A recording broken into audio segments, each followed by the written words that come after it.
पास Planck's constant measuring instrument ठीक हो गया। इससे हम करेंगे प्लैंक्स कांस्टेंट की वैल्यू फाइंड करेंगे फ़ोटो इलेक्ट्रिक इफेक्ट यूज़ करते हुए। ठीक हो गया। अच्छा, फर्स्ट ऑफ ऑल हम इसे स्टार्ट करेंगे। ठीक हो गया। स्टार्ट करने के बाद हम यहाँ पे ये इसकी जगह पे लेंस की जगह बनी हुई है और ये हमारे पास लैंप। ठीक हो गया। यहाँ पे लेंस हमारे पास ये लेंस पड़े हुए हैं, इनमें से कोई भी लेंस हम किसी भी कलर का इस्तेमाल कर सकते हैं। ठीक हो गया। सबसे पहले मैं ब्लू कलर का लेंस इस्तेमाल करूँगा। इसकी वेवलेंथ मैं ऊपर दी हुई है 460 नैनोमीटर। ठीक हो गया। ये 460 नैनोमीटर आप टेबल में दर्ज करेंगे। उसके बाद ये फ़िल्टर मैंने यहाँ पे इंसर्ट किया। ठीक हो गया। अब यहाँ से मैं आपको टेबल भी निकाल के दिखाता हूँ और यानी कि इसकी वैल्यूज़ भी आपको मेजर करवाता जाऊँगा साथ साथ। ये है हमारे पास इसका टेबल। सबसे पहले जो हमने जो लैम्डा 1 है वो 460 हमने नैनोमीटर यहाँ पे दर्ज कर दी है।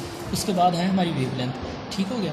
वेवलेंथ के लिए ये तो थी नैनोमीटर में, अब ये आएगी मीटर में। जब हम इसे 10 की पावर -9 से मल्टीप्लाई करेंगे तो ये मीटर में आ जाएगी। उसके बाद है स्टॉपिंग पोटेंशियल इन वोल्ट्स। अब स्टॉपिंग पोटेंशियल के लिए हमारे पास जो प्रोसीजर है वो मैं आपको बताता हूँ। सबसे पहले जो आपने करना है करंट मल्टीप्लायर को 0.1 पे सेट करना है।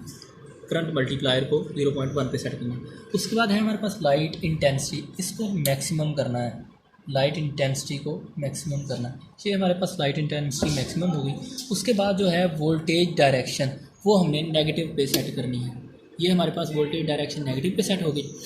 देन उसके बाद जो हमारा काम है वो ये है कि हमने ये नो वोल्टेज एडजस्टर को यूज़ करते हुए जो हमारे पास ये रीडिंग है इसको ज़ीरो पे सेट करना है, यानी कि ज़ीरो बनाना है। एक चीज़ का आपने बहुत ख्याल रखना है कि जब इसको हम घुमाकर ज़ीरो पे ले जाएंगे तो इसको बहुत ही जेंटली आपने यानी कि आहिस्ता से इसको ज़ीरो घुमाना है, ताकि जब हमारे पास वहाँ पे ज़ीरो शो हो तो वहाँ पे जाके हम उसी मोमेंट पे जाके स्टॉप करेंगे।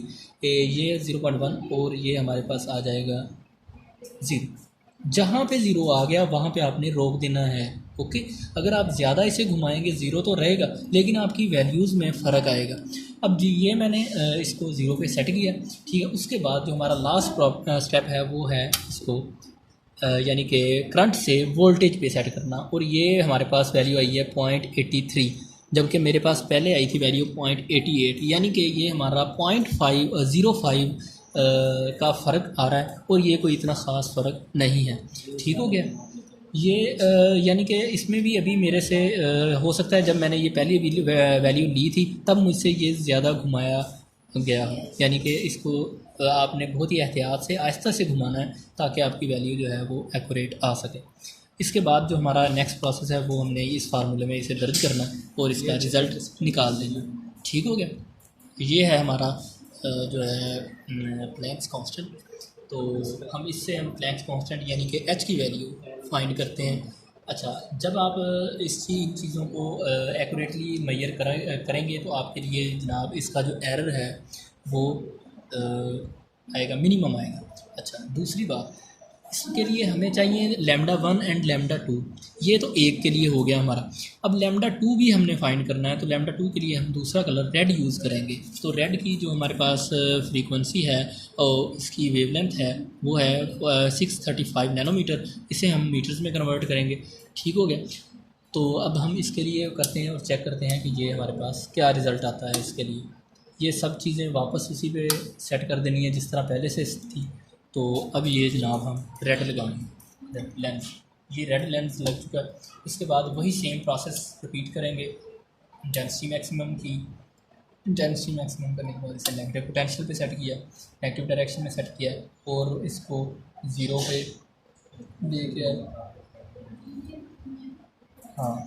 अच्छा, फिर दोबारा रिपीट कर रहा हूँ कि इसको आपने ज़्यादा नहीं घुमाना। अगर ज़्यादा घुमाओगे तो ये आपके रिज़ल्ट में इशू क्रिएट करेगा, वो आपका एक्यूरेसी कम होगी। अब ये हम करते हैं तो ये आया 0.24, जबकि हमारे पास पहले 0.23 था, यानी कि अब भी मेरे घुमाने में थोड़ा सा वो हुआ है जो हमारे पास ये वैल्यू नहीं ठीक है। ये देखें, अब मैंने इसे बिल्कुल ही जेंटली आहिस्ता से इसे थोड़ा सा घुमाया रोटेट किया तो मेरे पास ये 0.23 वैल्यू आ चुकी है। ठीक हो गया। इसके बाद फाइनल प्रोसेस यही है कि इसे फार्मूले में एंटर किया और करके हमारे पास 5.7 10⁻34 जूल सेकंड आई और हमारे पास ओरिजिनल वैल्यू 6.63 × 10⁻34 है। ये इसके तकरीबन करीब तरीन है और इसका 14% जो हमारे पास एरर आया है, ये अब जब हम इसे अच्छी तरह परफॉर्म करेंगे तो ये एरर इससे भी कम आएगा। ठीक हो गया। ये था हमारा प्रैक्टिकल जो प्लैंक्स कांस्टेंट का था, सही है ना। तो अब ये हो गया कंप्लीट। देन